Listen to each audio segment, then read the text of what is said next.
अस्सलाम वालेकुम। Dubai international public school and college Manasara, class 9th और सब्जेक्ट हमारा फ़िज़िक्स है।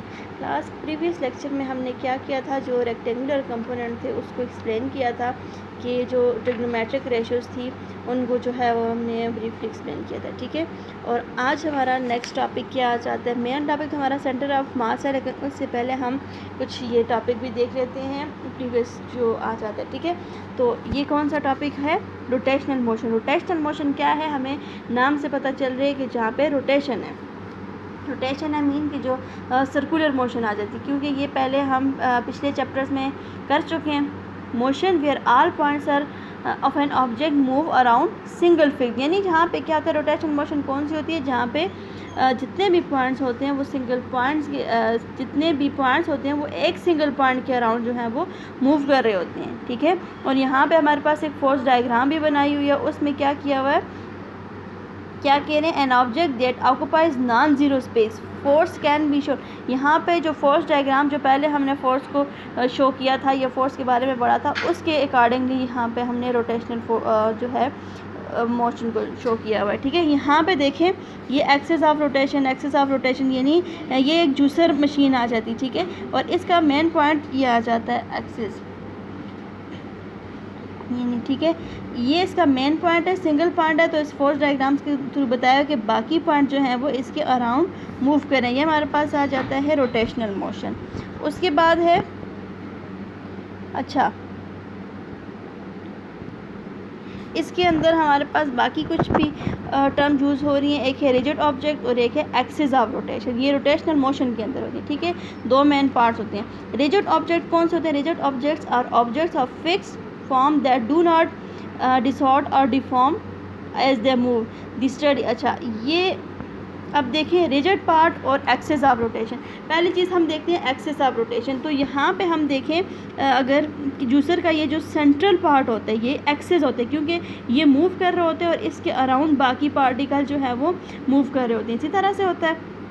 ठीक है, बाकी जो भी चीज़ इसमें डलती है तो वो मूव कर रही होती है। ये हमारे पास एक्सिस ऑफ रोटेशन आ जाते हैं। जबकि रिजिड ऑब्जेक्ट कौन से होते हैं, रिजिड ऑब्जेक्ट वो होते हैं जो इर्द गिर्द होते हैं, जो कि क्या होते हैं, डिसऑर्ड या डिफॉर्म नहीं होते, ये अपनी शेप को जो है वो चेंज नहीं करते। यहाँ पे देखें शेप चेंज हो रही है, शेप चेंज होने का मतलब है कि वो उनकी मोशन आ रही है। ठीक है, लेकिन बाकी जो ऑब्जेक्ट आ जाते हैं उनकी मोशन नहीं होती।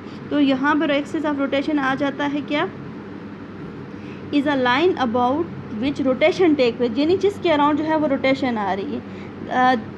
The line remain stationery during rotational motion, ये आ जाती है। आगे हम नेक्स्ट टॉपिक देखते हैं। ठीक है, अच्छा अगला है पॉइंट है, अगला टॉपिक है हमारे पास centre of mass. Centre of mass देखें बुक में ये सारी एक्सप्लेनेशन लिखी हुई है, यहाँ पर डिफरेंट एग्जांपल को लिखो। हम टू द पॉइंट बात करेंगे, हम नोट से कर रहे हैं, तो ये एग्जांपल जो हैं बाकी जो है आपने यहाँ इस बुक से रीड आउट कर लेनी है। ठीक है, हम इस नोट्स को देख लेते हैं।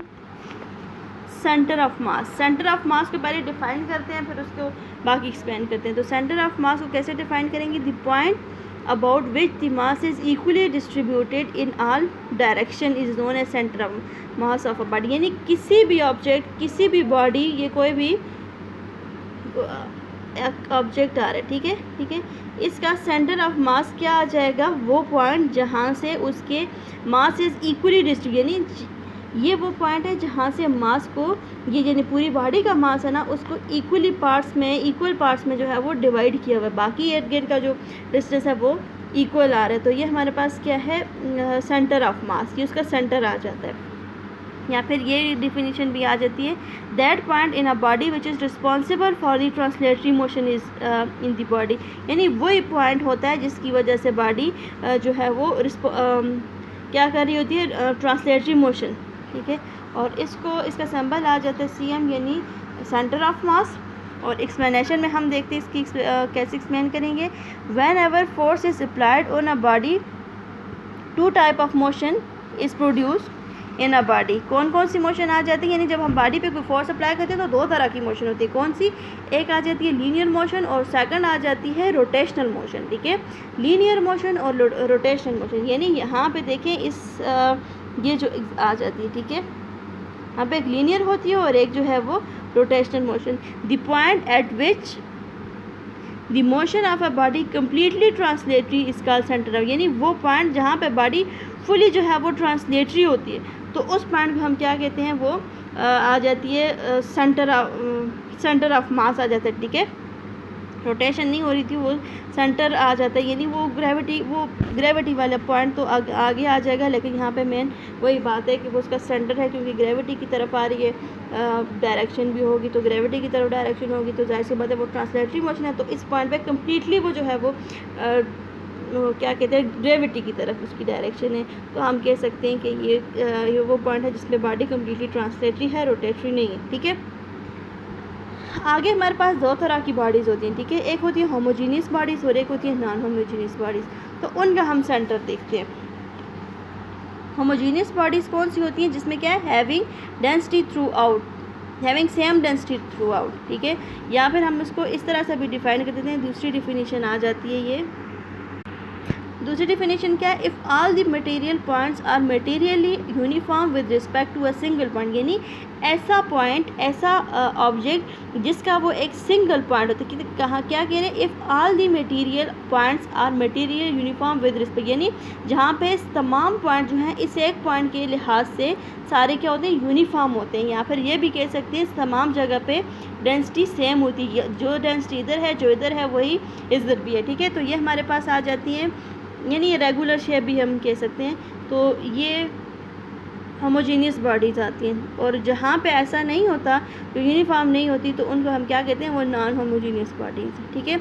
तो सेंटर ऑफ मास में क्या आ जाता है, centre of mass of homogeneous body क्या is at centre of object. Homogeneous body का जो सेंटर ऑफ मास होता है ना, वो उस ऑब्जेक्ट के बिल्कुल सेंटर पे आ जाता है। जैसे फुटबॉल है, फुटबॉल देखें तमाम साइडों पे उसकी, जिस साइड भी देखें तो उसकी जो डेंसिटी होती है वो सेम होती है, या वो फिर यूनिफॉर्म होती है। क्रिकेट बॉल आ जाती है। उसके बाद आ जाती है centre of mass of non homogeneous. तो नॉन होमोजीनियस कौन सी होती है, जिसमें ये प्रॉपर्टी नहीं होती, यानी जिसकी डेंसिटी सेम नहीं होती। तो यहाँ पे हम क्या इसको कैसे डिफाइन करेंगे कि उनका सेंटर ऑफ मास कहाँ पे होता है। The centre of mass of non homogeneous body में और may not be in the centre of body, यानी नॉन होमोजीनियस बॉडी जो आ जाती है उनका जो सेंटर ऑफ मास होता है वो सम टाइम सेंटर में, कुछ बॉडीज़ ऐसी होती हैं जिनका सेंटर में होते हैं, कुछ बॉडीज़ होती हैं सेंटर में नहीं होता, लेकिन होमोजीनियस का हमेशा सेंटर में ही होता है, ठीक है। और यहाँ पे सेंटर वाली बात, जिसकी एग्जांपल आ जाती है हमारे पास बेसबॉल, ठीक है। आगे बुक में तो है यहाँ पे difference between centre of gravity and centre of मास। तो पहले हम ये देख लेते हैं कि सेंटर ऑफ ग्रेविटी क्या चीज़ है। ग्रेविटी तो आपने एक्सप्लेन की है, पहले पढ़ चुके हैं। तो अब फिर हम सेंटर ऑफ ग्रेविटी की तरफ आते हैं। सेंटर ऑफ ग्रेविटी क्या है, ग्रेविटी क्या है, जहाँ पे हमें अर्थ जो है वो अपनी तरफ जब अट्रैक्ट करती है, that point where all weight of body is appear to act is known as centre of gravity, यानी वो पॉइंट जहाँ पे बॉडी का तमाम वेट जो है वो एक्ट कर रहा होता है, ठीक है। उस पॉइंट पे हम क्या कहते हैं कि ये सेंटर ऑफ ग्रेविटी आ जाती है। तो इसको हम CG से डिनोट कर रहे हैं, ठीक है। अच्छा, आगे उसकी एक्सप्लेनेशन आ जाती है। We know that every object is made up number of particle each of which is attracted by the earth with a force called weight toward the centre of earth. ये तो पहले भी पढ़ चुके हैं कि हर बॉडी पे जो है फोर्स लग रही है, जिसको हम क्या कहते हैं कि वो वेट है। हमने ये पढ़ा ना, फिजिकल टू W is equal to mg, यानी किसी बॉडी पे अगर हम फोर्स लगा रहे हैं तो उस पर कौन सी फोर्स है, वो W है। और W क्या है, W का मतलब है mg, यानी उसका मास है और वो ग्रेविटी। अच्छा, तो ये तो वही बात आ गई। Weight of a body always, ये क्या होती है, वर्टिकली डाउनवर्ड होती है थ्रू आउट अ पॉइंट। यानी आप देखें आपके पास कोई वेट उठाया हुआ है, तो अगर फॉर एग्जांपल आपने हाथ को ढीला छोड़ दिया तो आपके पास फॉर एग्जांपल बुक है, तो बुक उठाए हुए अगर हाथ को आपने ढीला छोड़ दिया तो क्या होगा, वो बुक नीचे गिर जाएगी। या फिर आप उसको ऊपर फेंकेंगे, लेकिन फिर क्या होगा, जितनी फोर्स आपने लगाई है उस पॉइंट पे वो ऊपर जाएगी उस फोर्स के लिहाज से, लेकिन एक पॉइंट पे जाके फिर वापस ही वो उसने नीचे ही आना है, यानी वर्टिकली डाउनवर्ड ही होना है। तो इसका मतलब उसकी डायरेक्शन डाउनवर्ड है। और वो क्या चीज़ है, वो वेट है। वेट क्या है, यानी फोर्स ऑफ ग्रेविटी की वजह से जो, यानी ग्रेविटी की वजह से जो फोर्स एक्ट कर रही है, ठीक है। आगे है centre of gravity of regular shape.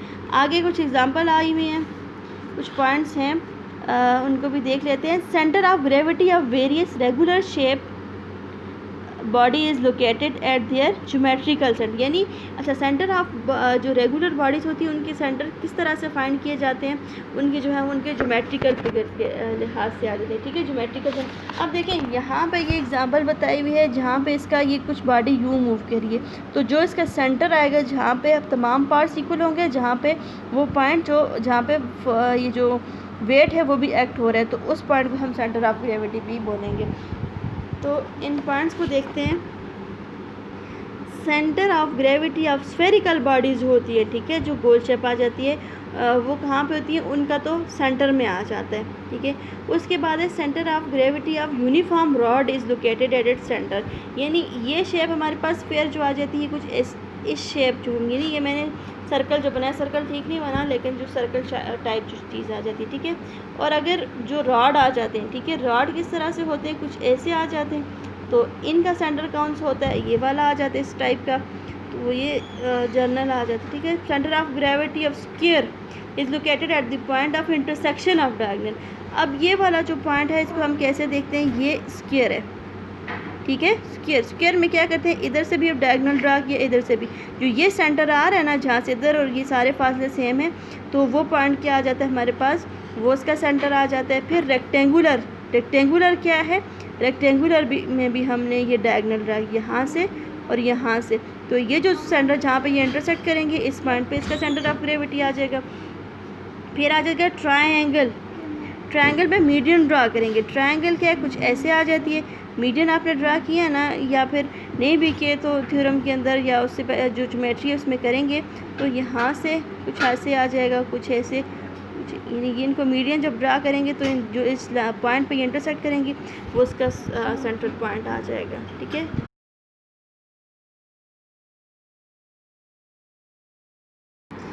अच्छा क्लास की आपने इस बुक को भी एक बार देख लेना, बुक के अंदर भी वही चीज़ बताई हुई है, यहाँ पे तो मैंने पॉइंट्स में, वहाँ पे ये बता, देखिए सर्कुलर में इस तरह से आ जाएगा, रेक्टेंगुलर शेप में सिलेंड्रिकल जो शेप आ जाती है तो ये आ जाती है, ठीक है। हमारे पास दो तरह के ऑब्जेक्ट होते हैं, एक सिमेट्रिक ऑब्जेक्ट होते हैं जो होते हैं इरेगुलर, तो सिमेट्रिक ऑब्जेक्ट यानी जो प्रॉपर रेगुलर शेप आ जाती हैं तो उनके सेंटर जो है वो इजीली फाइंड हो सकते हैं। जो इरेगुलर आ जाते हैं तो उनके किस तरह से करेंगे, यहाँ पे देखें, ये हम डायग्राम्स वगैरह जो हैं, ये पॉइंट्स डिफरेंट तरह की लाइन्स ड्रा करेंगे, जहाँ पर इंटरसेक्ट करेंगी तो वो पॉइंट हमारे पास जो है आ जाएगा सेंटर पॉइंट, ठीक है। अब हमारे पास जो नेक्स्ट टॉपिक यहाँ पे बुक के अकॉर्डिंग है, तो हमारे पास जो नेक्स्ट टॉपिक आ रहा है वो टार्क है, लेकिन टार्क से पहले हमने एक और छोटा सा टॉपिक भी देख लेते हैं। वो टॉपिक क्या है, ये इक्विलिब्रियम वगैरह था, तो उससे पहले हम ये देख लेते हैं कपल क्या चीज़ है।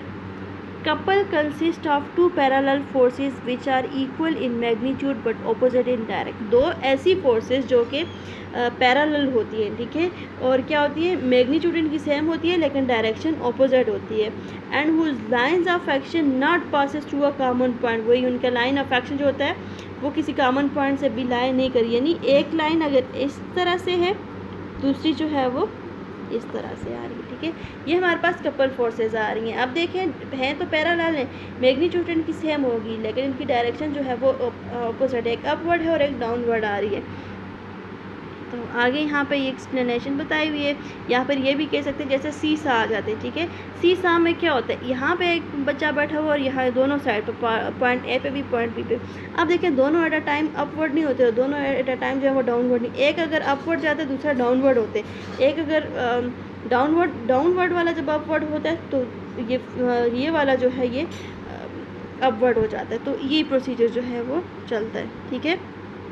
और यहाँ पे देखिए इसकी एग्जांपल में आ जाते हैं हमारे पास स्टीयरिंग व्हील, ये इस तरह से होते हैं, एक तरफ से हम क्लॉकवाइज उसको मूव करा रहे होते हैं और एक तरफ से जो है वो एंटी क्लॉकवाइज मूव करा रहे होते हैं। ये बहुत सारी इसकी एग्जांपल आ जाती हैं।